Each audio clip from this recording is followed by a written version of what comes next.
Yeah. Alright, let me explain myself to you.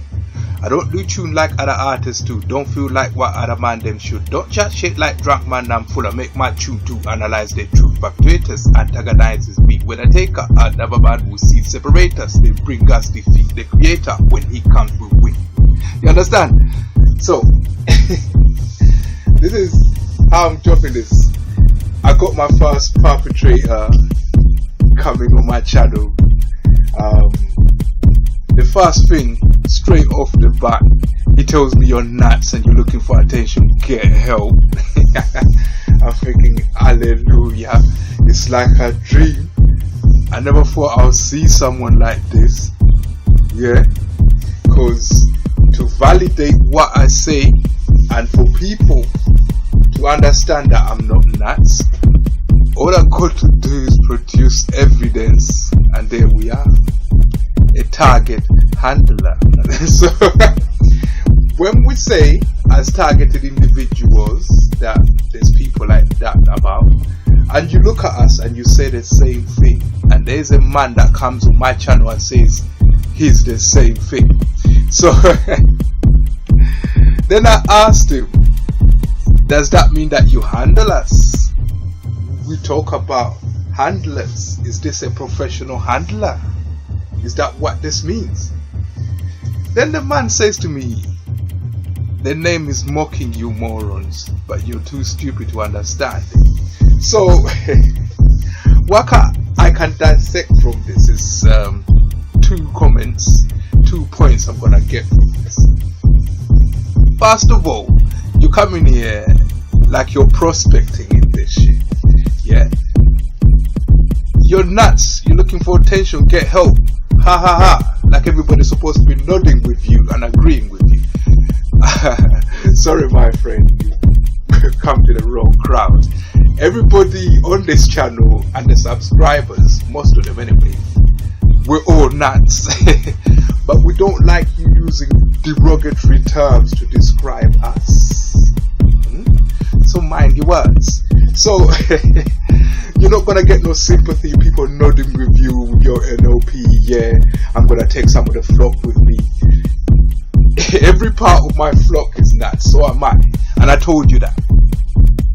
Now I've been diagnosed with mental difficulties, not education related difficulties.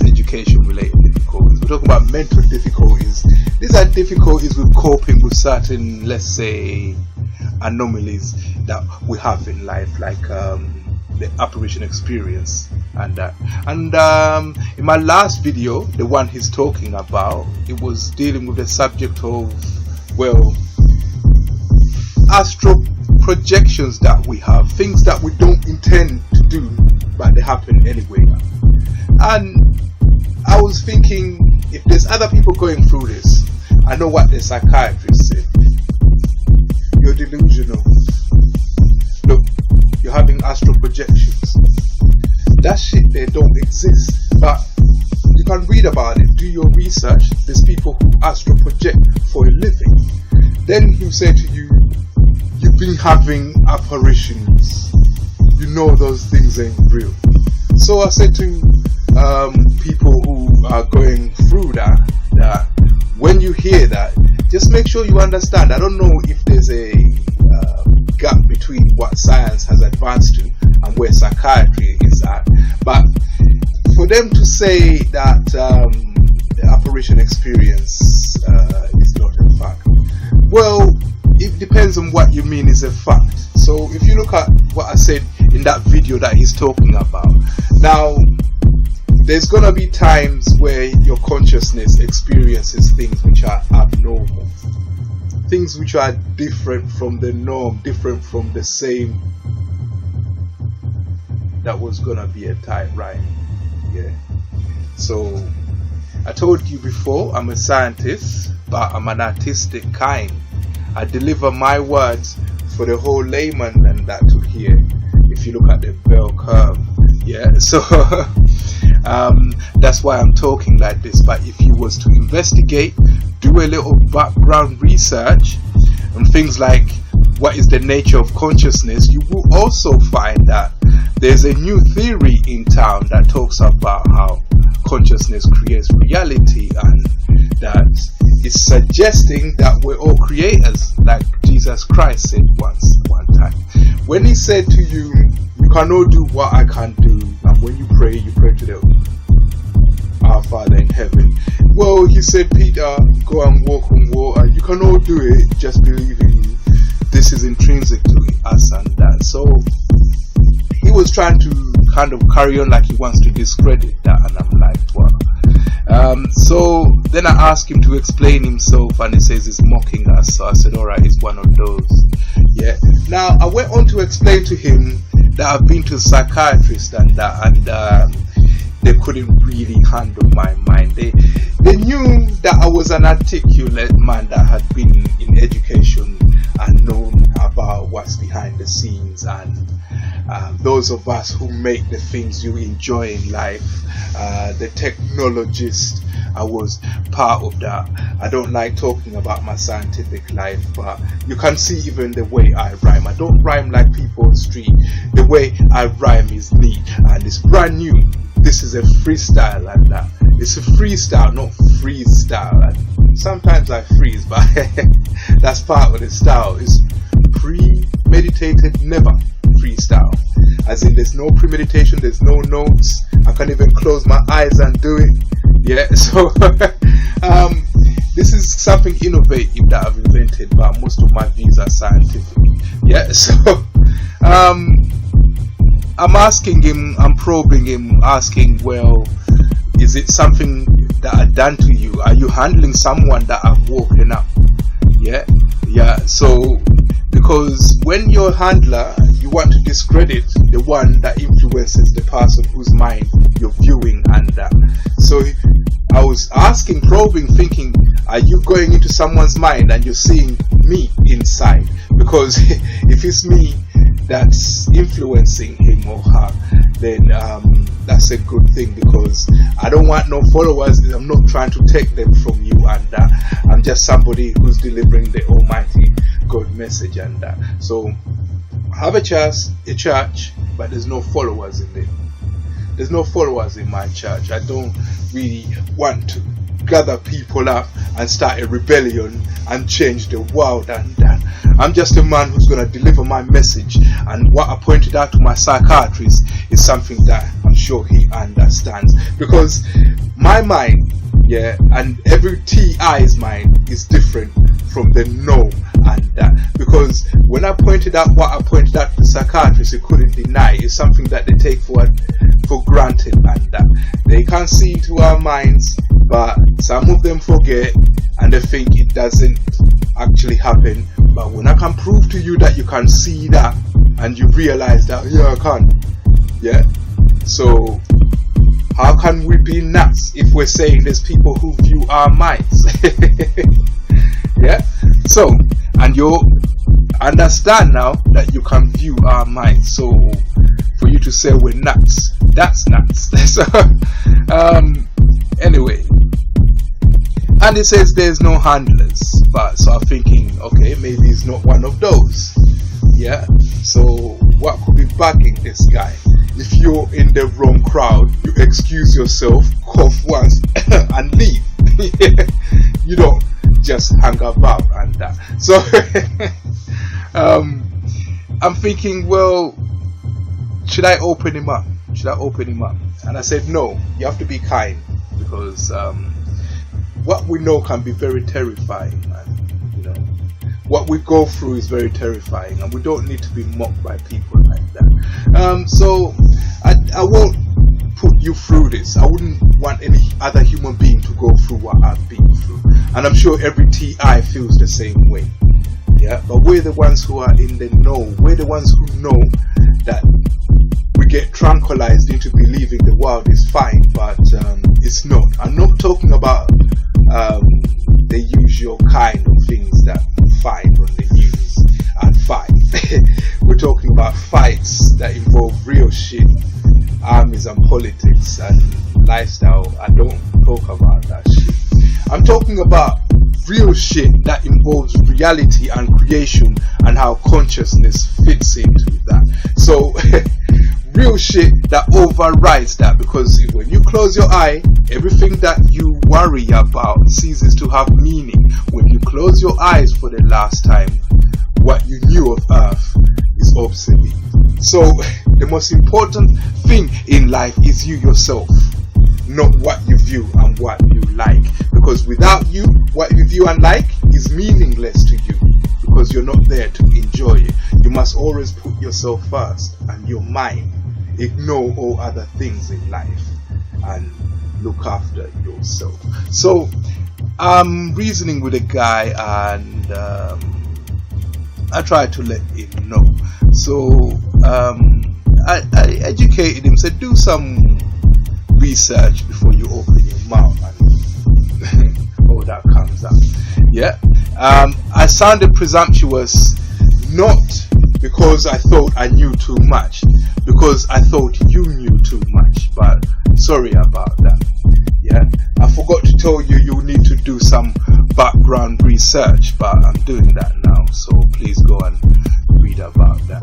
If you look at what consciousness is defined as now, and you look at the things I'm saying, you know I'm right. Yeah, you can challenge me, and I've got theories that I'm working on that will later become true. I'm at that level where I can bring in new knowledge to life. So be careful when you chat to a man like me. So you said my audience is nuts. I'll ask my audience to bear with me. This is a test case I'm having now, because we don't see many of people who are like this, and we have to understand where they're coming from and that. Why so much animosities to the victims of life? Why don't you take your anger out on something that makes sense? Because we're targeted individuals. We feel victimized. Yeah. Life for us is not nice. Life for us is not nice. It's not nice. Yeah. So you ask me if I see any correlation between my mental illness and this nonsense that I put out, and I say yeah, there's a correlation, because I talk about my life. I don't talk about other people's life. I'm not a gossip addict like Mans. I talk about my experiences in a logical sense. I'm scientific, and let me remind you of that. So my experiences, I don't run around like some chimp and say some weird shit like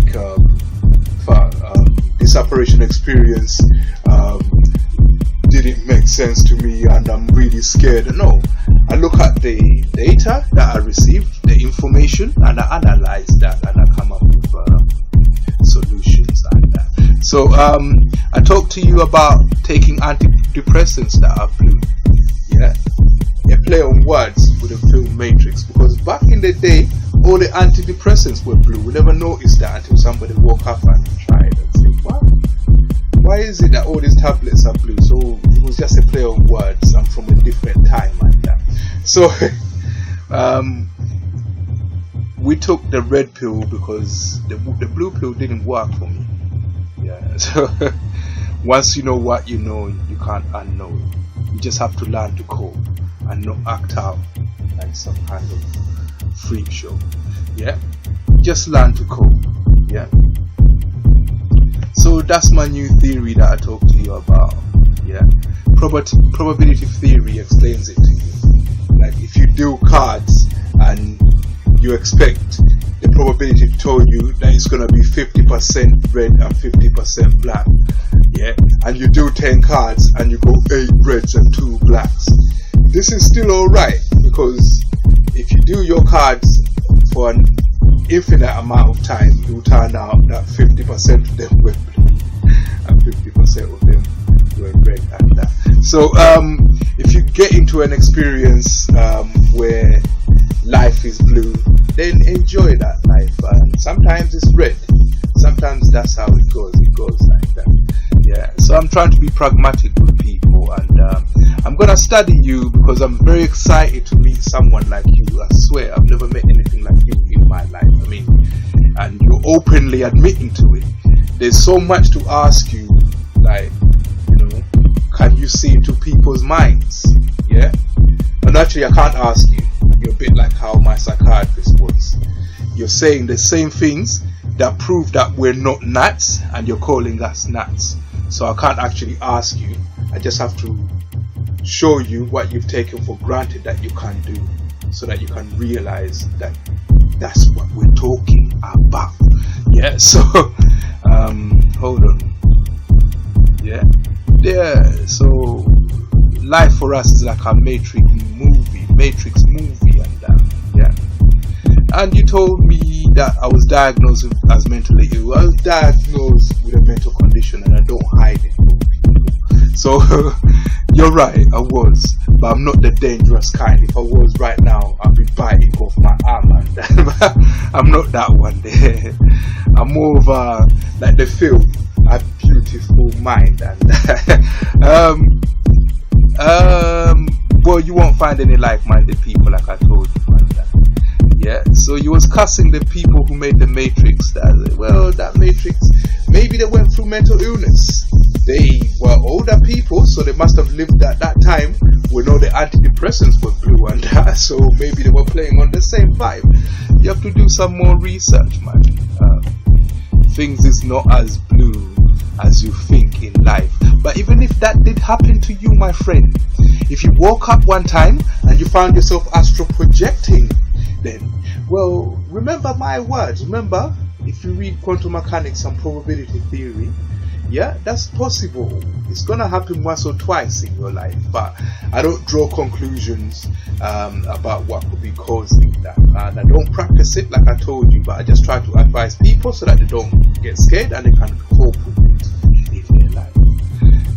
So I just wanted to touch that. I'm very excited to get my first target handler, somebody who's trying to handle people,